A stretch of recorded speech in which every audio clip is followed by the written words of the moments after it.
Canadian हुण cash ਜਾਂ aeroplane flight point दे सकते हैं ਤਾਂ ਜੋ रूस नाल जंग तो भज रहे यूक्रेनियंस ਨੂੰ कनेडा विच सुरक्षा ਲਈ ਲਿਆਉਣ 'ਚ मदद की जा सके। ਇਹ ਐਲਾਨ ਇਮੀਗ੍ਰੇਸ਼ਨ ਮੰਤਰੀ सीन फ्रेजर ਵੱਲੋਂ ਕੀਤਾ ਗਿਆ। ਉਹਨਾਂ ਕਿਹਾ ਹੈ ਕਿ ਘੱਟੋ ਘੱਟ 10,000 यूक्रेनियन ਅਤੇ ਉਹਨਾਂ ਦੇ ਪਰਿਵਾਰਾਂ ਨੂੰ ਕੈਨੇਡਾ ਦੀ ਯਾਤਰਾ ਲਈ ਮਨਜ਼ੂਰੀ ਦੇਣ ਲਈ ਉਡਾਨਾਂ ਲਈ ਭੁਗਤਾਨ ਕਰਨਾ ਹੈ। Look, it's been now more than a month and a half that we've been witnessing the horrific acts of violence conducted by Putin's regime with this latest invasion into Ukraine.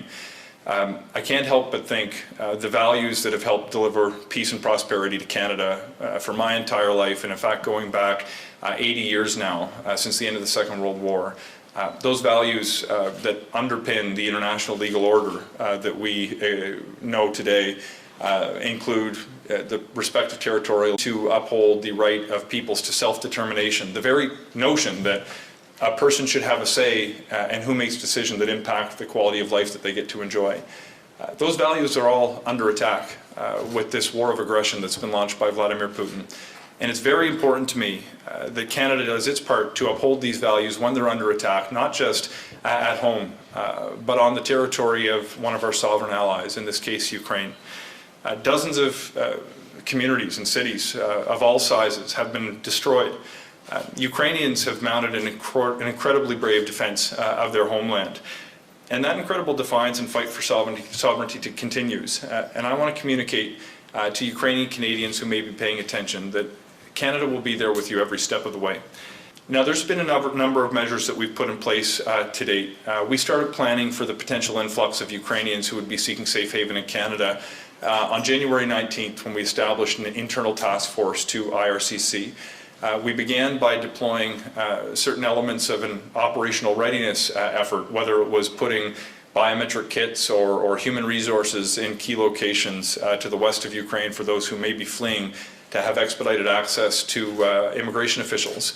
We extended measures that allowed people who were already, Ukrainians I should say, who were already in Canada on a temporary basis to extend their stay and made them eligible for work permits or study permits, as the case may be.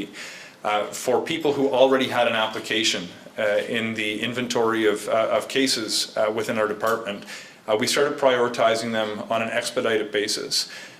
But we also knew we had to do more to get people here more quickly who would be fleeing this horrifying war. That's why we launched in mid-March the Canada-Ukraine Authorization for Emergency Travel. This is an expedited pathway for Ukrainians who are fleeing this war to come to Canada. What we did was built a new and innovative system around the existing visitor regime because we knew it had the capacity to process large numbers of people that would allow us to respond in real time to a conflict where there was a unique and distinguishing feature in that after it's safe to return home, those seeking temporary protection would want to do so. With the advent of this new emergency program, we've now seen the process is holding up very well.